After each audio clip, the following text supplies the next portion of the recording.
21대 총선이 두 달 앞으로 다가온 가운데 바른미래당과 대한신당, 민주평화당이 오는 17일 합당하기로 했습니다. 국민의당도 창당을 서두르면서 호남 표심에 미칠 영향이 주목됩니다. 더불어민주당이 경선에 속도를 내고 있습니다. 광주 전남 지역구 4군데 경선지와 후보를 결정한 데 이어 모레 2차 발표를 예고했습니다. 무공 이순신 장군 관련 문헌 3가지로 된 국보 76호에 위조된 편지가 들어있는 것 같다는 주장이 제기돼 논란입니다. 서한의 개수와 국보로 지정된 날짜 등도 제각각이어서 전라남도 의회가 감사원에 공익감사를 청구했습니다.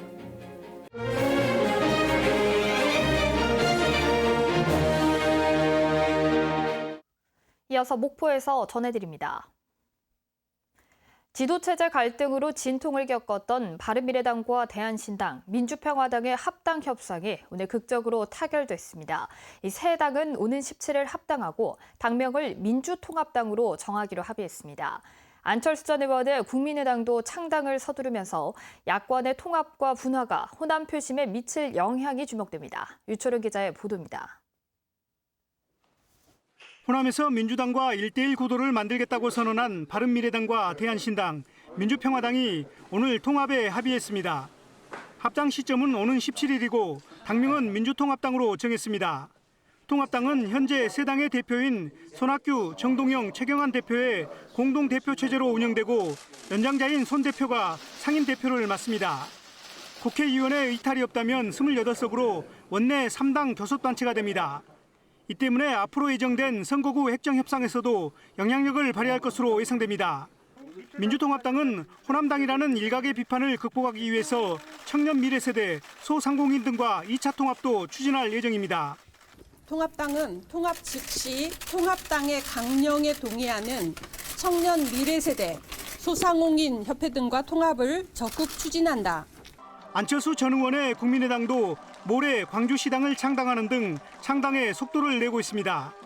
하지만 국민의당 시당 창당을 추진하고 있는 권은희 의원은 시당을 창당하더라도 당분간 바른미래당 당적을 유지하기로 했습니다. 정의당은 다음 주 심상정 대표가 광주에 찾아와 광주형 일자리 등에 대한 메시지를 발표하고 비례대표 당내 경선을 위한 후보 등록에 들어갑니다. 민주당 강세 지역에서 호남을 기반으로 한 민주통합당이 출범하고 실용 중도를 표방한 국민의당까지 가세하면서 호남 표심에 어떤 영향을 미칠지 관심이 쏠립니다.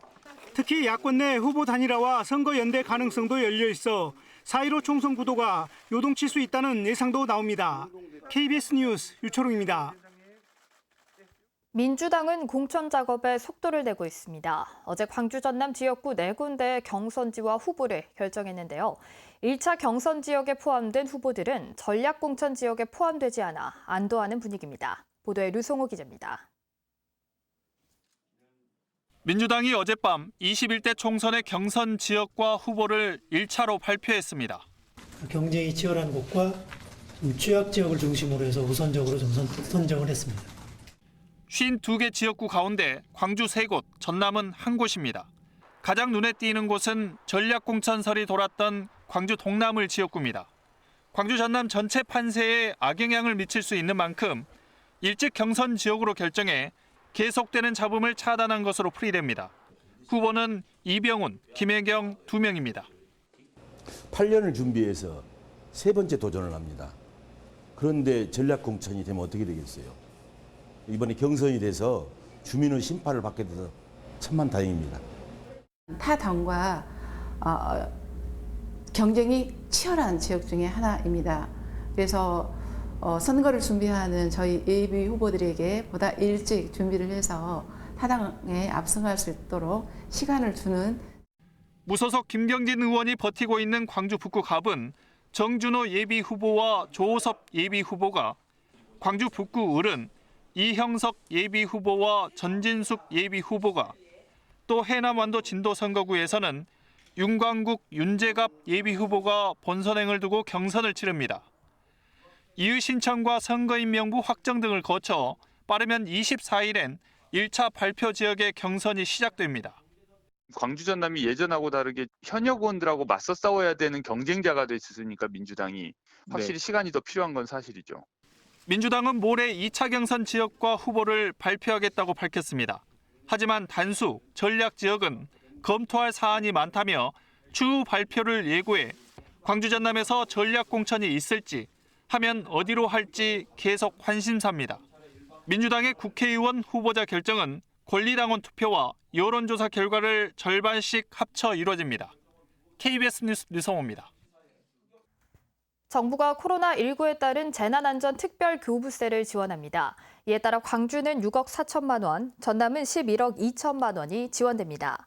행정안전부는 시도별 인구와 접촉자, 그리고 지자체 선별진료소 운영 현황 등을 종합적으로 고려해 결정했다면서 이번에 지원되는 특별교부세를 통해 마스크 등 방역물품과 선별진료소 운영에 필요한 물품 구입이 가능하다고 밝혔습니다.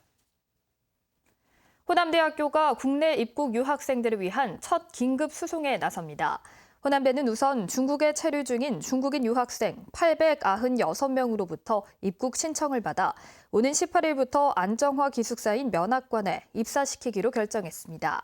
호남대는 18일과 19일 인천국제공항에 전세버스 3대를 배치해 유학생들을 수송할 방침입니다. 설 명절 기간 중국에서 무안공항으로 입국한 25명이 코로나19 모니터링 관리 대상자에서 해제됐습니다. 전라남도는 어제 자정까지 별다른 증상이 없어 모니터링 관리 대상에서 제외했다고 밝혔습니다. 이로써 전라남도에는 모니터링 관리 대상자는 없지만 자가격리 대상자는 45명이 남았습니다. 충무공 이순신 장군 관련 문헌 3가지로 된 국보 76호에 위조된 편지가 들어있는 것 같다는 주장이 나왔습니다. 전라남도 의회가 감사원에 공익감사를 청구하기로 만장일치로 의결까지 했다는데 이런 주장의 내용과 배경은 무엇인지 김광상 기자가 취재했습니다. 전라남도 의회가 국보 제76호 서간첩의 친필 여부를 감사원이 밝혀주라고 요청하기로 한 것은 이순신 장군의 서간첩이 진짜인지 규명할 필요가 있다는 판단에서입니다. 이 일의 시작은 이순신 장군이 말한 양무호남 시무국가, 곧 호남이 없으면 나라가 없다라는 말 때문이었습니다. 나라를 구한 호남의 역할을 인정한 충무공의 말의 의미가 일제강점기에 갑자기 등장한 편지 이후 축소 또는 왜곡됐다는 것입니다. 더욱이 임진왜란 직후와 정조 때 등 조선시대에 만든 문헌 3가지와는 달리 이 문헌은 진위 자체가 의심스럽다는 얘기입니다. 서간첩은 이충무공 전서 안에 들어있는 것이 아니라 1934년 서장석본의 속편으로 들어있는 겁니다. 2년 가까이 문헌을 연구해본 결과 수신인의 직위도 당대의 직위가 아니고 상식적인 단어를 거꾸로 썼거나 추가되는 등 충무공의 편지로 보기 어려운 곳이 한두 곳이 아닌 것을 발견했습니다. 진위가 의심스러운 서한의 개수도 처음 등장한 1934년엔 7편이던 것이 역사가 이은상 씨가 번역서를 낸 1960년엔 6편으로 국보 지정 때는 8편으로 바뀌었습니다. 그러나 서한이 전시된 현충사의 진열대와 인터넷 홈페이지엔 6편으로 대외 홍보 설명서엔 8편으로 되어 있습니다. 또 국보로 지정된 날짜도 지정서에는 1959년 1월 23일로 문화재청 인터넷 홈페이지엔 1962년 12월 20일로 적혀 있는 것도 의아하다고 주장합니다.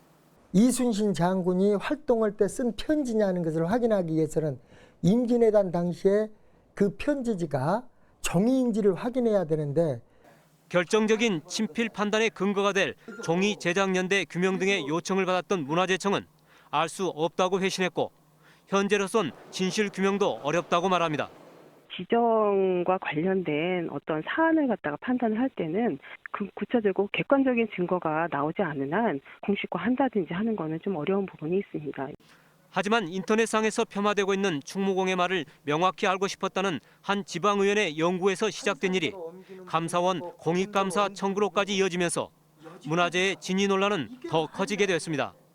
KBS 뉴스 김광상입니다. 전라남도가 예비 역학조사관 6명을 투입합니다.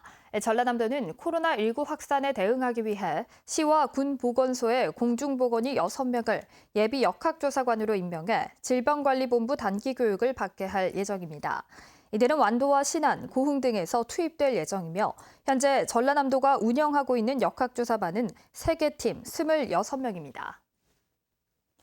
휴일인 모레부터 오는 18일까지 사흘 동안 광주와 전남 지역에 많은 눈이 내리겠습니다. 기상청은 일요일인 16일 밤부터 눈이 내리기 시작해 최고 20cm의 많은 눈이 내리는 곳도 있겠다며 서해안과 내륙에는 대설특보가 발효될 가능성이 있다고 밝혔습니다. 기상청은 16일 밤부터 기온도 크게 떨어지고 바람도 강하게 불겠다며 주의를 당부했습니다. 목포 항구축제가 문화체육관광부가 선정한 예비문화관광축제에 최종 지정됐습니다.